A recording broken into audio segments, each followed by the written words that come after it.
Hello! In this video I will show you how to install Chat GPT Widget on Xiaomi 15 Pro. So you have to start by opening your Google Play Store, then click on search bar and type in Wally AI and click search and click install. Now you can click open and then click on this button to skip introduction and click not now. Then click open permissions and select AI assistant. Now click here to allow this app to display over other apps, and then you can go back and go back again.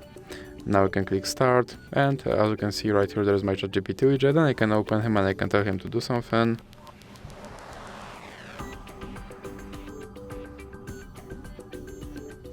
And as you can see, he responded.